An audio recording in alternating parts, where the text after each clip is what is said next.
Assalamualaikum warahmatullahi wabarakatuh.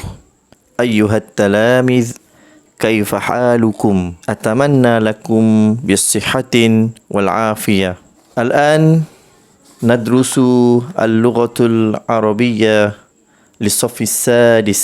أيها التلاميذ افتح الكتاب الصفحة 68. Okey, murid-murid boleh buka buku surat 68. Kita akan belajar hari ini berkenaan ad-dhamiru al-muttasil bil ismi. Okey, dalam tajuk ni kita akan kupas, kita akan huraikan satu persatu apakah yang dinamakan, apakah yang dikatakan ad-dhamiru al-muttasil bil ismi. Okey, jadi kat sini dia bawa dhamir yang ada kat sini ada 6. 6. Sebenarnya ada lebih lagi. Tapi kat sini kita belajar hanya 6 sahaja dhamir, iaitu ana, nahnu, anta, anti, huwa dengan hiya. Hari ini kita akan belajar dan kita akan tengok tajuk ni di muka surat 68.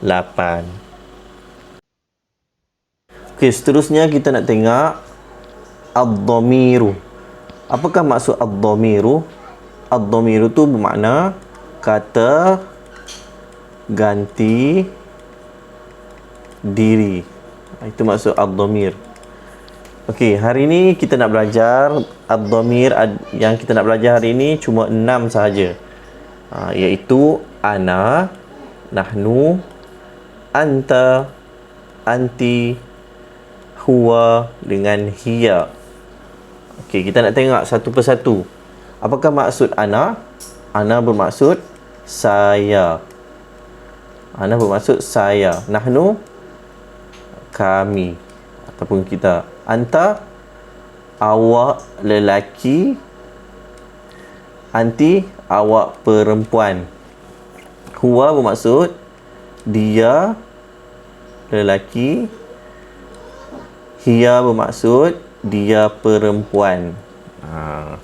Itu dinamakan kata ganti diri. 6. Kita nak belajar ada 6. Okey, kemudian kita nak tengok apakah yang dikatakan isim. Isim tu apa? Isim adalah nama. Okey, nama.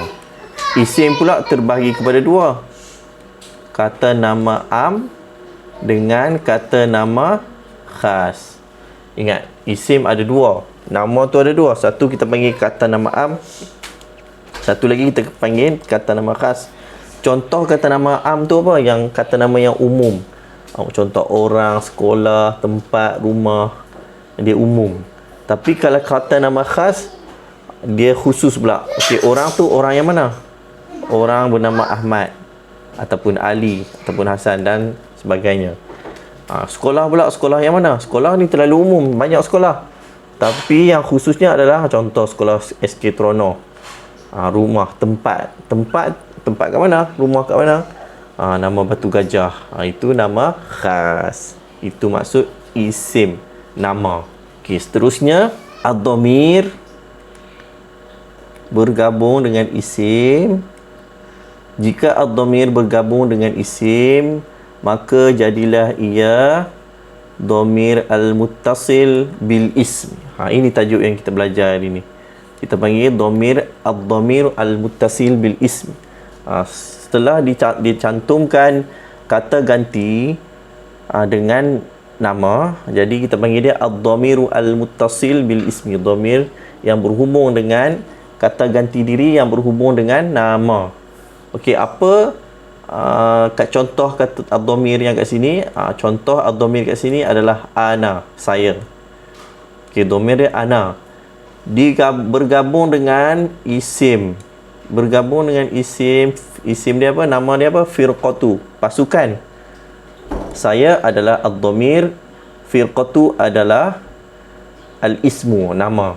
Jadi bila kita cantumkan dia, maka ad-dhamiru al-muttasil bil ismi dia ada jadi firqati. Bermakna kat sini pasukan saya.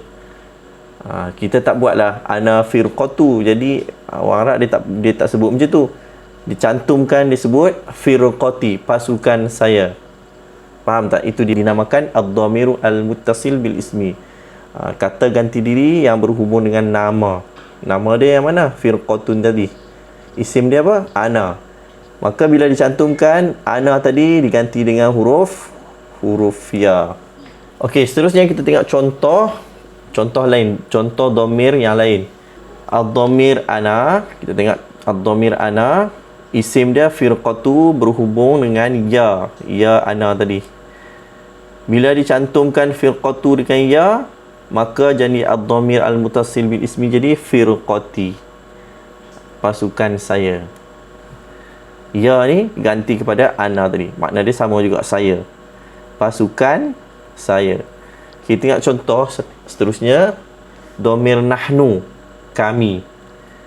Firqatu dihubungkan ataupun dicantumkan dengan nahnu, di sini dia jadi na saja, membawa makna kami. Okey, bila dicantumkan dia jadi firqatuna. Kita tak sebut nahnu firqatu, tak, ataupun kita tak sebut firqatu nahnu, kita sebut firqatuna, sambung terus na tadi tu. Bila kita jumpa perkataan ni, jadi kita tahu dah kat sini ada dhamir. Dhamir apa? Dhamir nahnu kat sini. Kalau ya ni dhamir ana. Kalau ada ya, dhamir ana. Kemudian yang seterusnya kita tengok contoh anta, anti. Anta bermakna apa? Kamu lelaki. Anti, kamu perempuan. Okay, kita tengok isim firqatu, dia punya domir anta, jadi gantikan dengan huruf ka. Kita gantikan dengan ka. Jadi bila kita cantumkan firqatu dengan ka, jadi makanya kita sebut firqatuka, pasukan awak, pasukan awak lelaki. Kalau anti pula, firqatu kita cantumkan dengan ki bermakna awak perempuan. Bila kita nak hubungkan dia, kita nak cantumkan dia, jadilah ia ad-dhamiru al-muttasil bil ismi, perkataan dia jadi firqatuki. Cuma sebut ka dengan ki saja, makna pasukan awak perempuan. Kemudian dhamir yang seterusnya, dhamir huwa dengan dhamir hiya. Perkataan isim dia firqatu berhubung dengan hu, maka dhamir muttasil bi ismi dia jadi firqatuhu tambah hu. Hu ni menunjukkan dia, pasukan dia, pasukannya lah kita sebut. Nya tu siapa? Nya tu lelaki. Pasukan dia lelaki. Kalau dhamir hiya, dia perempuan, isim dia firqatu berhubung dengan ha. Ha menunjukkan dia perempuan. Asal dia hiya ni lah. Bila kita nak jadikan dhamir, nak jadikan ad-dhamiru al-muttasil, kita nak berhubungkan dengan isim, maka kita sebut ha. Tadi hu. Jadi perkataan dia firqatuha. Ini menunjukkan pasukannya. Nya mana? Nya perempuan, sebab dia ada dhamir ha ni, dhamir hiya ni. Boleh faham? Alhamdulillah. Okey, kita tengok ni dalam buku kamu, dalam buku teks kamu. Kita nak tengok ayat daripada, dia bina ayat daripada dhamir yang kita belajar tadi. Kita tengok ad-dhamiru al-muttasil bil ismi. Kita tengok contoh ana. Okay, kita baca sini. Firqati, firqatul mursyidah. Tadi Ustaz dah ajar dah. Firqati ni ada apa? Dhamir apa? Ada dhamir ana. Ada dhamir ana. Dia bawa maksud pasukan saya. Okey, kita baca firqati, pasukan saya, firqatul mursyidati. Apa maksud yang penuhnya? Maksud dia pasukan saya, pasukan pandu putri. Itu maksud dia. Okey, kemudian kita tengok contoh nahnu, dhamir nahnu. Firqatuna. Okey, firqatuna apa maksud dia? pasukan kami. Sebab dia ada domir na kat sini. Nahnu. Jadi kita baca firqatuna firqatul mursyidati.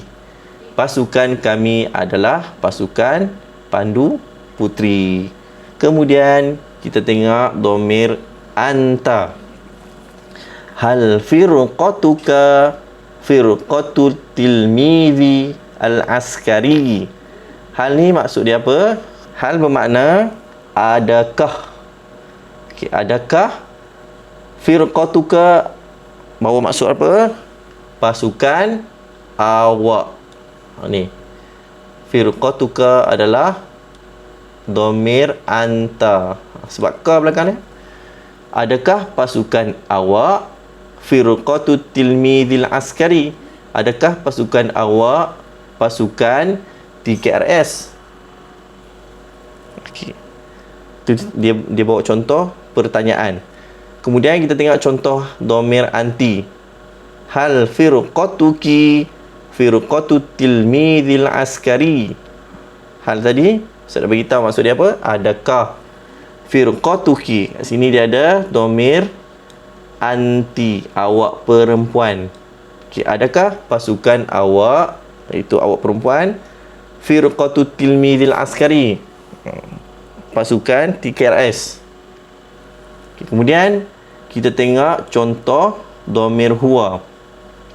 Firqatuhu firqatul kasyafati. Okay, firqatuhu ni ada domir huwa. Huwa bermakna dia lelaki. Bila kita cantumkan dia, kita sebut firqatuhu, menunjukkan dia lelaki. Okay, jadi kita baca pasukannya pasukan pengakap, ataupun pasukan dia pasukan pengakap. Okay, yang terakhir kita tengok domir hiya. Firqatuha firqatul kasyafa. Dalam ni dia ada domir hiya, bermakna dia perempuan. Firqatuha, pasukan dia perempuan. Firqatul kasyafah adalah pasukan pengakap. Ini hari ini kita belajar ad-dhamir al-muttasil bil ismi, kata ganti diri yang berhubung dengan nama. Ada 6 yang kita belajar ni, iaitu ana, saya, nahnu, kami, anta, kamu lelaki, anti, kamu perempuan, huwa, dia lelaki, hiya, dia perempuan. Bila kita nak jadikan dia domir al-muttasil bil ismi, maka kita gantikan belakang dia. Kalau ana, kita tukar kepada ya. Kalau nahnu, na. Kalau anta, jadi ka. Kalau anti, jadi ki. Kalau huwa, jadi hu. Kalau hiya, jadi ha. Menunjukkan domir al-muttasil bil ismi. Mudah saja. Jadi diharapkan murid-murid dapat sesuatu dan dapat faham pelajaran kita pada hari ini, iaitu berkenaan ad-dhamiru al-muttasil bil ismi. Jadi setakat tu dulu pelajaran kita pada hari ini. Ustaz akan ada latihan untuk kamu. Taib, untuk latihan kamu hari ini, kamu kena buat latihan berkenaan pelajaran yang kita dah belajar tadi, iaitu berkenaan ad-dhamiru al-muttasil bil ismi. Okay, kita baca dia punya soal ya. Tughayyir bihasbi ad-dhamair al-atiyah thumma qra. Tukarkan mengikut kata ganti nama yang berikut, kemudian baca. Okey, dia nak kamu tukarkan domir tu menjadi domir al-muttasil bil ismi. Ini dia bawa contoh. Okey, dia nak kamu hubungkan firqatun dengan firqatul mursyidati. Maksud dia semua menyambit pasukan tunas putri. Ni firqatul mursyidah, pasukan tunas putri. Jadi kamu hanya bawa contoh ni, yang kamu kena tukar kat depan ni je. Firqatun ni tak ada apa-apa berhubung dengan domir, pasukan saja. Kita tengok misal al-mislu ana. Misal dia nak bawa misal kata ganti ana, kata ganti diri ana. Okay, ayat dia firqati firqatul mursyidati. Yang ni isim berhubung dengan dhamir ana. Jadi bila kita berhubung dengan ana, dia jadilah firqati. Dia tambahkan ya kan. Firqati firqatul mursyidah. Pasukan saya adalah pasukan tunas puteri. Okey, dan seterusnya nombor 1 sampai 5 kamu kena buat sendiri. Jadi kalau untuk nahnu, dia di firqah apa? Firqatun apa? Kalau anta, kita dah belajar kan? Anti, huwa dengan hiya. Yang penting belakang ni sama je. Semua letak ayat yang sama, perkataan yang sama, iaitu firqatul mursyidah. Kamu hanya tukar yang depan ni saja, sama ada nak jadi firqatuna ke, firqatuka ke, firqatuhu ke, ataupun yang lain-lain yang telah kita belajar. Kamu tengok balik, ulang kaji balik. Jadi syarat kamu dapat buat 5 ni je untuk latihan kamu hari ini. Mudah je. Okey, baik, hingga kita berjumpa lagi di lain hari. Selamat belajar di rumah. Kalau tak faham, kamu boleh tanya ustaz balik dalam grup kita. Nanti macam biasa, dah siap, hantar ke dalam grup Telegram kita. Hingga kita bertemu lagi. Syukran jazilan. Wa akhiran ila liqa. Ma'as salamah. Assalamualaikum warahmatullahi wabarakatuh.